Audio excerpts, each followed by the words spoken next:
자, 그 다음에 12장. 자, 여기서 굉장히 많은 정말 극적인 변화가 생깁니다. 12장 찬란한 예감이잖아. 찬란한 예감. 여기서의 찬란한 예감은 자, 이때부터 본격적인 6.25거든요. 그러니까 사실 찬란한 예감이라는 제목이 좀 이상하지. 오케이? 지호야, 뭐에 대한 예감이야? 돌려? 뭐에 대한 예감이야? 읽었어, 안 읽었어? 읽어야 돼. 대충 읽기. 뭐, 아시는 분? 중요한 가지 않나?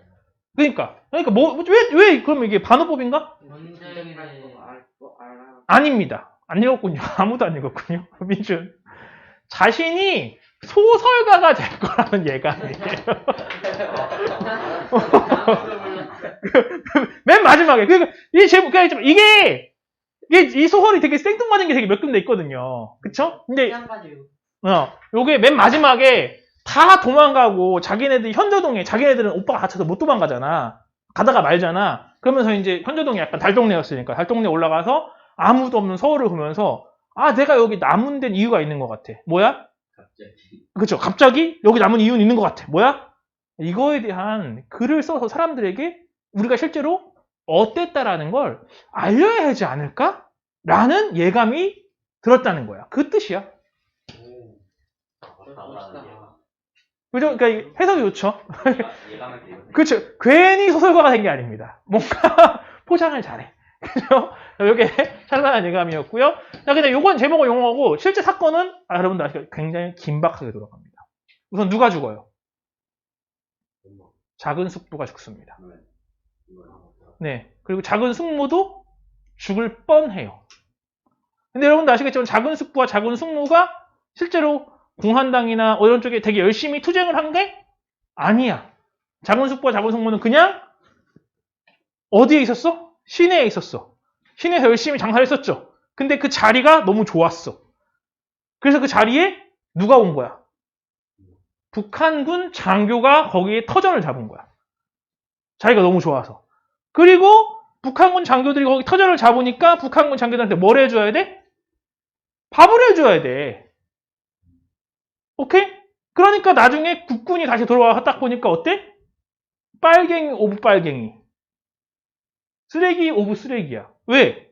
북한군 장교한테 밥을 해줬다고? 얘기를 들어보니까 고기도 먹었다고? 다른 사람 다 굶어 죽고 있는데? 야, 이거 쓰레기네. 해서 둘 다 사형을 내렸는데, 사형이 둘 다 내려졌는데, 숙모는 좀 정상적인 사람 당연히 어디나 있으니까. 정상적인 봤을 때, 야, 씨발, 그러면 그 상황에서 어떻게 하냐? 누군가 밥을 해줘야지. 이 여자가 뭘 했겠어? 사형은 아니야. 라고 해서 다행히 우여곡절 끝에 숙모는 풀려났고, 숙부는 그때 당시에 수많은 사람들이 그랬듯이 그냥 죽어요. 사형당합니다. 그쵸? 여러분들, 다른 걸 할 수 있는 게 없어요. 근데 되게 이게 좀 비극적인 게 뭐냐면, 여기서도 나오지만, 이 12장에서 제일 급박하게 돌아간다고 했잖아. 이 사람들은, 이 숙부는 진짜 순진한 사람이었어. 어느 정도 순진했냐면, 계속 라디오를 들어. 쾅쾅, 그러면서 라디오를 계속 들어. 그러면서 엄마랑 싸워요. 뭐라고 이제 이견이 생겨. 엄마는 뭐야? 야, 도망가자. 누구만 오면. 오빠만 오면, 오빠를 기다리고 있었거든. 오빠만 오면 빨리 어떻게? 도망가자. 그래서 며느리는 뭐 하고 있어? 미숫가루, 쌀 볶으면서 미숫가루 이제 피난 준비를 하고 있는 거야. 오빠만 오면 도망갈 거야. 근데 오빠가 와, 안 와? 안 와. 오빠는 시골에서 학교 교사였잖아? 시골은 전쟁이 난지도 몰랐어. 그냥 또 뭔가 사우나 살짝 뭐 또 그때처럼 그러나 보다 이 정도였고, 사실은 그건 엄마도 크게 다르지가 않은, 다만 엄마는 서울에 있다 보니까 사람들이 피난 가는 걸 아니 보잖아. 그러니까 뭔가, 이게, 옛날하고 좀 다른데? 뭔가 조금 분위기가 싸한데? 이런 느낌이 들었는데, 숙부는 순진했어. 그래서 라디오에서 이승만 대통령이 별명이 런승만이죠, 런승만. 왜 런승만인지 아십니까? 자기는 도망쳤다고 사람들이 런승만이라고 하는 거야. 사람들한테는 문제 없으니까 남아있으라고 해놓고 자기는 도망치고. 여러분들 알겠죠? 그 도망치는 동안에 어떻게 했어요? 한강 철교를 폭파시켰습니다. 못 도망치게. 사실은 못 도망치게 하려는 의도는 아니었어. 아무리 이승만의 뭐 잘못한 건 맞지만 그 철교가 남아있으면 북한군이 더 빨리 남진을 하거든. 그러니까 북한의 그거를 한강 도하, 강을 넘는 걸 도하라고 하는데 이걸 막으려면 다리를 부시는 게 맞긴 했어, 사실은. 근데 문제는 뭐냐면 적어도 서울 시민들한테 얘기는 했어야 한다는 거죠. 적어도 도망가기로 결정을 했으면 그때라도 서울 시민 여러분 죄송합니다. 전략적으로 후퇴할 수밖에 없을 것 같습니다. 여러분들 부디 몸 건강 잘 책임지시고 이렇게 했으면 차라리 서울 시민들도 어떻게든 준비를 했을 거 아니야. 근데 엄마가 딱 보여. 아들 기다리다 눈 떠보니까 북한이야. 어떡하지? 이런 상황이 된 거야. 그치? 근데 문제는 뭐냐면 아들이 옛날에 뭐 했어? 좌익 활동을 했었거든. 그 집에 새빵을 알렸는데 그 새빵에 누가 살았어? 좌익 운동을 열심히 하던 애가 있었거든. 걔가 자전거 타고 열심히 집에 가서 오빠를 만났어. 그랬더니 동지! 이런 거야. 동지! 그래서 차에 태워가지고 아이고 우리 동지가 그때 서울 살 때 내가 잡혀갈 때 이 동지가 우리 집을 지켜줬다. 우리 가족을 지켜줬다. 엄청 고마운 동지다라고 해서 그 패거리들이 죄수복을 입고 어떻게 한 거야? 우리 집에 온 거야. 그래서 우리 집 파티를 벌이네. 파티 투나잇. 나나나나나 판타스틱 베이비 이렇게 한 거야.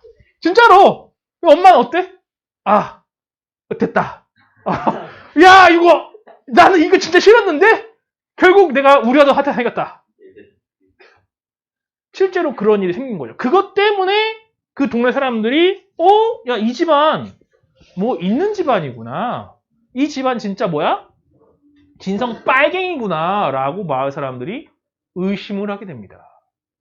문제는 뭐냐면 사람들도 알았어. 이게 사실은 이 집이 그렇게 진성 빨갱이 짓을 하는 집안은 아니었어. 물론 이제 그 주인공의 묘사이긴 하지만 마을 사람들하고 항상 교류하고 똥 싸면 똥기저귀 채워주고 같이 뭐 이렇게 했던 이런 진짜 마을 이제 공동체 같이 잘 지내던 사람들이었는데 그때 당시 시대가 어떤 시대였는지를 이해해 주는 게 중요해. 사실 그 사람들 다 나쁜 사람들이 아니었는데 문제는 뭐냐면 여러분도 알겠지만 그때 그러잖아.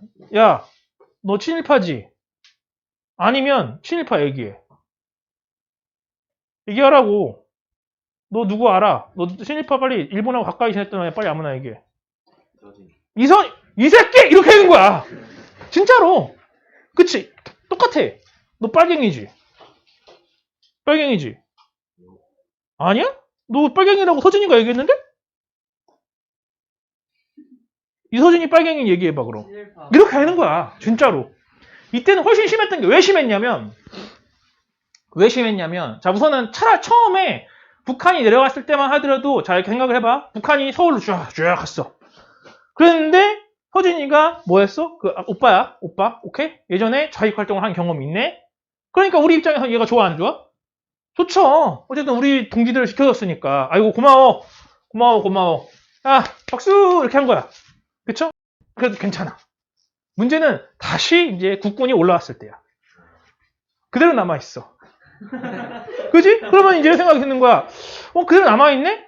알고 보니까 얘가 뭐 한 거야? 북한하고 친하게 지냈어. 심지어 얘네 숙부는 뭐 했어? 북한 애들한테 밥을 해줬어. 고기도 줬어. 잘 먹고 잘 살았어. 위험하지 않을까? 문제는 그때 당시에 남한 정부가 본질적인 약점이 있었다는 거야. 약점. 뭐야? 거짓말을 했거든. 그러니까 사실은 그때 당시에 남한 정부에 대한 서울 시민들의 신뢰가 없었어요. 낮았어. 왜? 쟤들 때문에 사실 우리가 엄청 그동안 북한 인동안 엄청 힘들었잖아.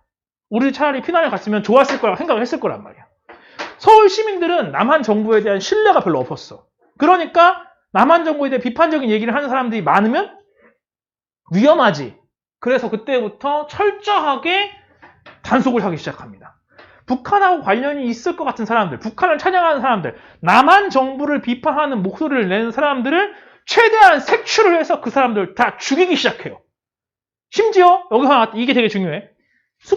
숙부처럼 직접적인 정치적인 의사는 없어. 그런데 북한하고 친하게 지냈던 것 같아. 많은 사람들이 이렇게 증언을 해. 그러면 많은 사람들에게 보여주기 위해서 이 사람들을 공개 처형을 합니다.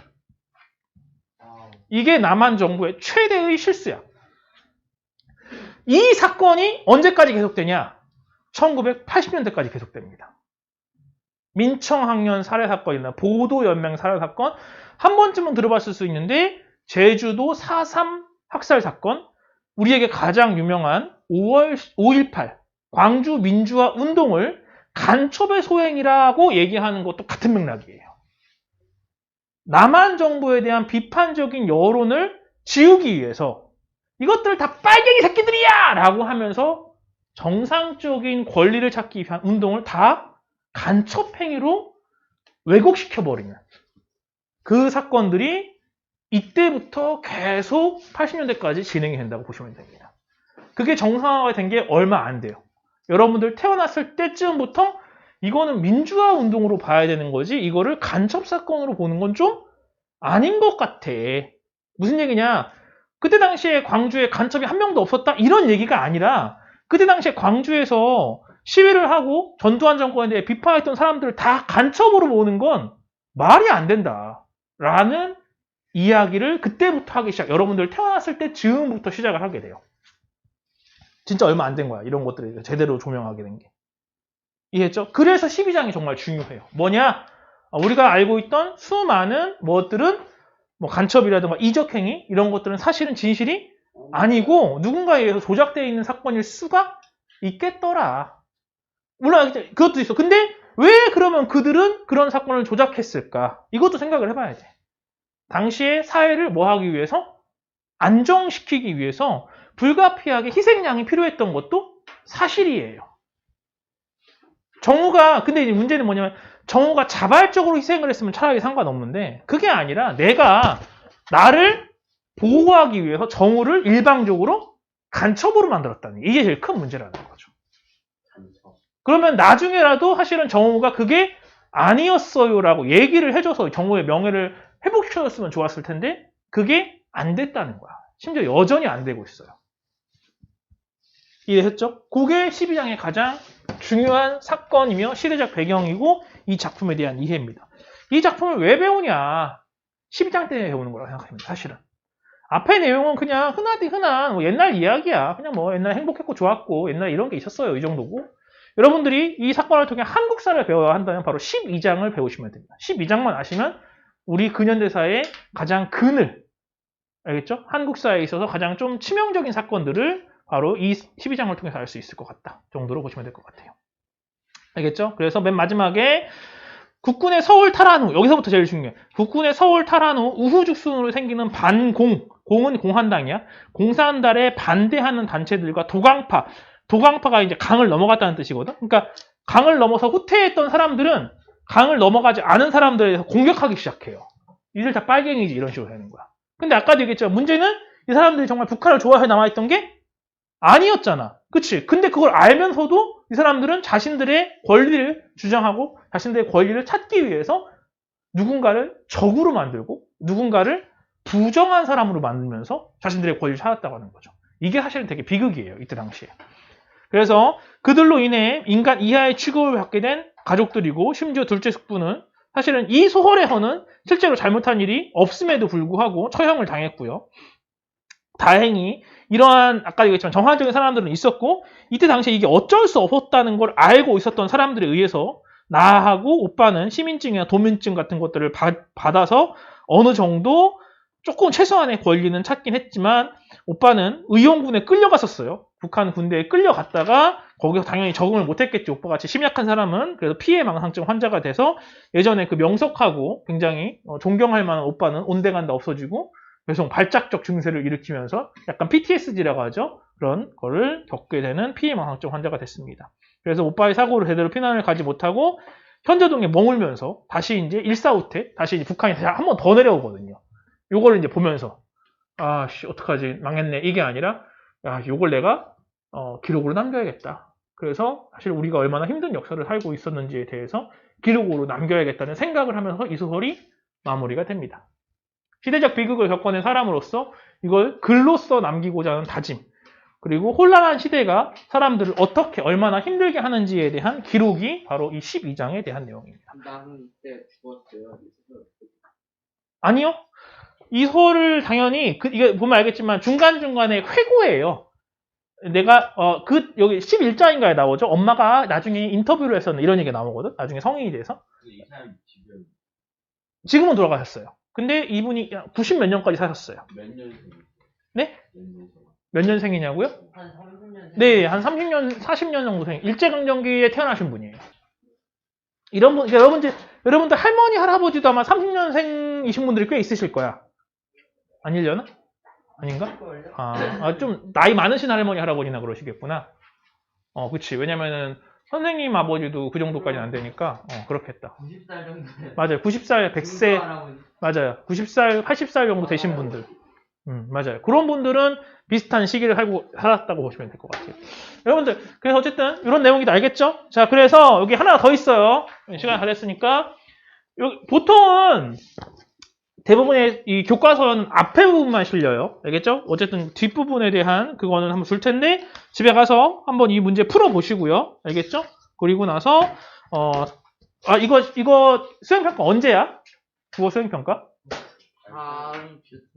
다음 주 무슨 요일? 다음 주. 그죠? 아직 여유 있죠? 오케이. 5월 그 다음 주. 오케이. 아직 여유 있으니까 어쨌든 이 뒷부분에 대해서 수행평가로 관련한 이런 내용이 나올 것 같다라고 하는 부분들을 다시 한번 정리해서 여러분들 배분하고 그 내용을 가지고 정리하도록 하겠습니다. 알겠죠? 오케이. 여기까지. 수고했어요. 이거 잃어버리지 마. 이거 알겠죠? 잃어버리지 마세요. 네, 파일로도 보내주긴 할게요. 오케이. 여기까지.